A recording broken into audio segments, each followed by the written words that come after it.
Shalom saudara yang dikasihi Tuhan. Sungguh bersyukur kepada Tuhan saudara.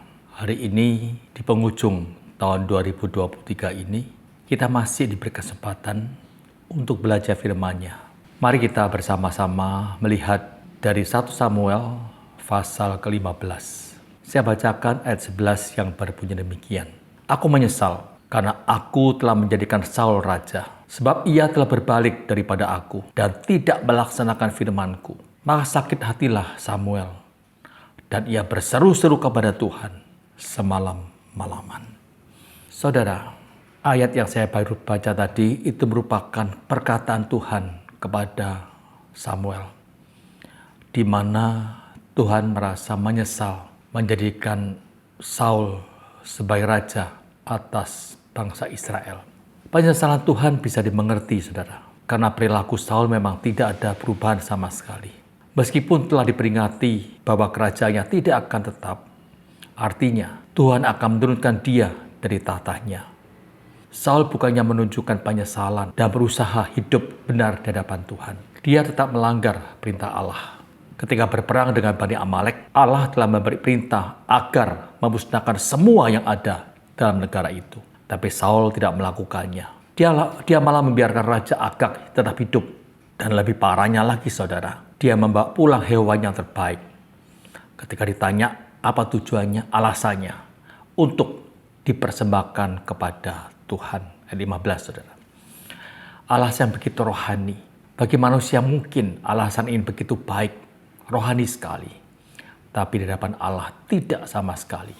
Karena itu sama dengan melanggar perintah Allah. Saudara, mengapa Saul sampai bisa bersikap demikian? Karena dia takut kehilangan jabatan.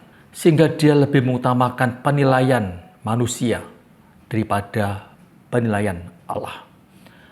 Ada dua peristiwa yang menunjukkan bahwa dia lebih mementingkan pandangan manusia atau penilaian manusia, saudara.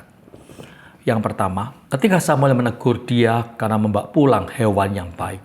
Alasan Saul, aku takut kepada rakyat, maka aku kabulkan permintaan mereka. Demi rakyat, kita lihat saudara, demi rakyat, Saul rela tidak mentaati perintah Allah. Dia lebih takut ditinggal rakyatnya daripada ditinggal oleh Allahnya. Kita juga seringkali berbuat demikian saudara. Kita lebih takut kehilangan harta kita. Kita lebih takut kehilangan jabatan kita. Kita lebih takut tidak dihormati oleh orang lain. Sehingga kita bisa melakukan tindakan-tindakan yang tidak berkenan di hadapan Allah. Kita lebih takut kepada manusia daripada kepada Allah. Dan itu jelas Allah tidak menghendakinya. Yang kedua saudara, ketika Samuel akan meninggalkan dia ketika dia sudah berbuat tidak benar itu, Saul minta agar Samuel tetap tinggal bersamanya. Apa alasannya? Tujuannya atau alasannya yaitu agar rakyat tetap menghormati dirinya. Ayat 30. Kita lihat kembali saudara. Saul begitu takut rakyat tidak menghormati dia karena Samuel tidak mau bersama-sama dia lagi. Betapa naifnya saudara seorang raja pilihan Allah. Dia lebih mengutamakan rakyat dan lebih memilih atau mencari kehormatan dari rakyat daripada pujian dari Allah. Nah saudara kasih Tuhan, akibat dari sikap dan perbuatan Saul yang tidak lagi taat dan hormat pada Allah, hal itu diikuti oleh rakyat Israel. Mereka juga tidak taat lagi kepada Allah. Sebagai pemimpin rakyat, Saul telah memberi teladan yang sangat buruk kepada rakyatnya. Maka tidak heran saudara, kalau akhirnya rakyat Israel tidak mengenal Allah, apa yang benar dan apa yang salah. Saudara yang dikasihi Tuhan, sebagai anak Tuhan, apalagi jika kita menjadi seorang pemimpin, baik di rumah tangga kita, di tempat kerja, di gereja, atau dimanapun kita berada, di mana Tuhan tempatnya kita sebagai pemimpin, maka kita harus bisa menunjukkan ketaatan kita pada Tuhan daripada kepada manusia. Saudara, jangan pernah mengabaikan perintah Tuhan hanya karena kita takut kehilangan hormat dari manusia, kehilangan jabatan, kehilangan pendapatan, kehilangan kehormatan dari orang manusia. Saudara kasih Tuhan, apa gunanya kita disambut dengan jutaan tepuk tangan oleh manusia, tetapi didiamkan dan ditolak, ditinggalkan oleh Allah. Saudara, dari kisah Saul ini belajarlah dari Petrus dan juga para rasul yang lainnya. Kalau kita baca dalam Kisah Rasul 5:29, ketika dia di pengadilan, apa yang mereka katakan? Dia berkata suatu kalimat yang luar biasa di hadapan pejabat pada waktu itu. Kita harus lebih taat kepada Allah daripada kepada manusia. Saudara kasih Tuhan, itulah yang dikehendaki oleh Allah untuk kita lakukan sebagai orang-orang percaya yang telah menerima anugerah keselamatan dari Tuhan. Dalam situasi apapun, saudara. Ketika kita harus menghadapi dua pilihan, ingat, kita harus lebih taat kepada Allah, bukan lebih taat kepada manusia.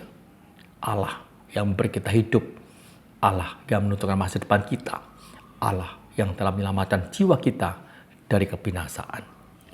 Mari kita harus lebih taat kepada Allah daripada kepada manusia. Mari kita berdoa, saudara. Tuhan, terima kasih untuk firman-Mu pada hari ini. Kembali kami diingatkan Tuhan sebagai orang percaya yang telah menerima anugerah keselamatan dari Engkau.